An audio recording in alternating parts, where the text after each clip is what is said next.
ni la religion, ni les relations, ni même notre travail ne peuvent et ne pourront jamais définir notre valeur existentielle. Une question vous vient à l'œuvre, qui est le fait de savoir si cela signifie que nous devons renier nos familles, nos amis, nos collègues, voire même la société. Absolument non. Mais nous devons sortir des idées préconçues, des peurs paralysantes, des croyances limitantes et conditionnées, selon laquelle nous existons, car nous sommes le fils ou la fille d'eux. Nous sommes l'ami ou l'ami d'eux. Nous sommes le petit ou la petite amie d'eux. Nous sommes le mari ou la femme d'eux. Nous sommes le père ou la mère de quelqu'un sur cette terre. Parce que si tu ne sais pas qui tu es au-delà de ta famille, de ton travail, de ta relation ou de ton rôle de ta communauté religieuse ou celle du quartier, alors la personne que tu prétends être actuellement n'est qu'une illusion créée par ton imagination pour servir tout le monde sauf toi, ton créateur. Ta divinité intérieure qui se trouve à l'intérieur de toi. Et ainsi, la mission que tu dois accomplir sur cette terre. Ce qui m'amène vers la question la plus importante est que qui es-tu au-delà du regard des autres?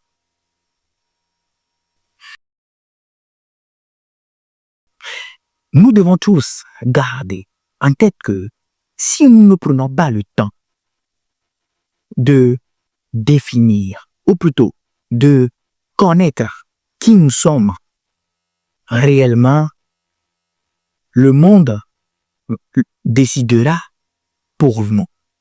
Et le challenge est que lorsque le monde le fera, nous allons finir par le croire. Ainsi, il n'y a pas la vérité, mais il y a plutôt ta vérité. Il n'y a pas un chemin prédéfini au succès, mais il n'y a que ton chemin, mon chemin, défini à mon succès. Et je ne veux pas sincèrement blablater pour ne rien dire, mais cela fait banalement plus de la 3e fois que je me retrouve face à cette idée du voyage vers soi lorsque je prépare mes vidéos. Et l'une des notions qui m'est venue en préparant celle-ci est la phrase qui m'a mis la puce à l'oreille lorsque je l'ai lu à l'écouter pour la première fois. Car non seulement cette phrase a touché mon intellect, mais aussi il a eu à toucher mon esprit, mon âme, mon cœur, pour ainsi dire, toute ma personne dans son entièreté. Et cette phrase dit, nous sommes le maître et le capitaine de notre vie. Et continue en disant, nous décidons dans quelle famille nous naîtrons et quoi ou qui nous serons dans cette vie avant même que notre mère ait notre grossesse. Et cette phrase vient tout simplement de best-seller de Napoléon Hill, Réfléchissez et devenez riche.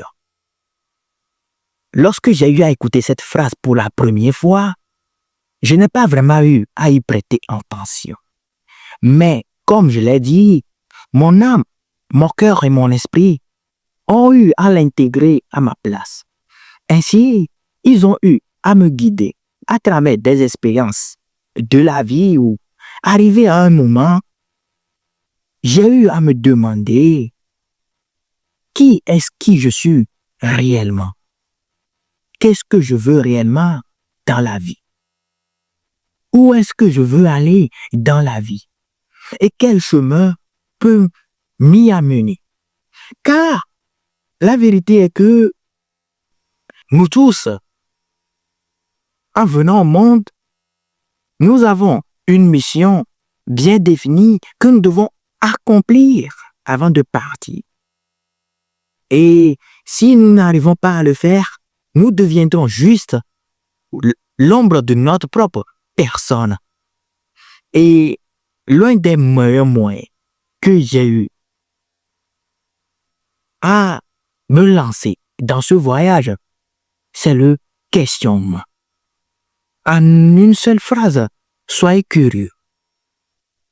Soyez vraiment curieux de votre personne, de votre vie, de tout ce que vous faites au quotidien, avec qui vous les faites et aux endroits que vous les faites.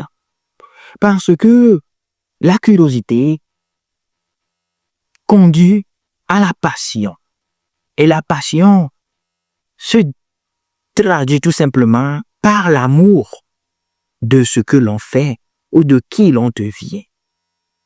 Et d'une certaine manière, peut-être que réussir signifie tout simplement ne pas devenir tout ce que l'on n'est pas, disait Paulo Coelho. Et moi, je continue en disant que peut-être qu'en fin de compte, réussir signifie tout simplement laisser tomber tous nos besoins pour vraiment apprendre à vivre. Et une fois que nous avons eu à nous questionner, à devenir curieux de notre personne, pour ainsi dire, à nous lancer dans ce long voyage de la connaissance de soi, de l'incarnation de sa divinité intérieure, notre travail quotidien revient tout simplement à faire l'effort que dans chacune de nos actions, de nos propos, voire même de nos pensées, ainsi dans nos interactions, à incarner cette personne que nous sommes intérieurement. Et l'un des moyens, comme je le disais, que j'ai trouvé pour le faire, c'est la remise en question instantanée et quotidienne. Car vous ne devez pas, ou plutôt nous ne devons pas être étonnés de devenir quelqu'un ou de faire quelque chose qui ne correspond pas à qui nous sommes réellement. Car les gens nous révèlent juste nos insécurités vis-à-vis de nous-mêmes. Du coup, se servir de l'introspection instantanée au quotidien nous permet à ce que nous voyons où nous sommes par rapport à cet être intérieur, par rapport à cette mission dans la vie, après des interactions et à la fin de chaque journée. Car cela me permet, moi personnellement, d'être vraiment reconnaissant, de vraiment profiter de la vie et de rester aussi simultanément aligné avec mon être intérieur. Et l'une des meilleures choses que vous devez ou que nous devons garder en mémoire est que la connaissance ou la découverte de soi est un voyage et non une destination. Et au cours de ce voyage, il arrive que nous découvrons des choses vraiment merveilleuses sur notre propre personne ainsi que la vie. Mais parfois, non. Mais nous devons tous garder en tête que nous sommes des êtres imparfaitement parfaits pour nous-mêmes. Et pour vous assurer de recevoir les questions que moi j'utilise pour incarner, rester aligné, focus et reconnaissant pour chaque instant de mon existence au cours de cette expérience de vie. Le lien, elle est en description, elle est totalement gratuite. Bienvenue à la fin de notre épisode. Pour nos auditeurs de Spotify, Adobe Podcast ou même YouTube Podcast, merci de nous avoir écoutés et d'avoir partagé votre moment, votre temps avec moi. Cela m'a fait énormément plaisir. Si tel est le cas de votre côté, n'hésitez pas à me donner des étoiles, à me partager en commentaire vos pensées, de même que sur YouTube. N'hésitez pas à me donner un pouce bleu et pendant que vous êtes sur le chemin, votre chemin, sachez que moi, je crois à vous. Bye bye!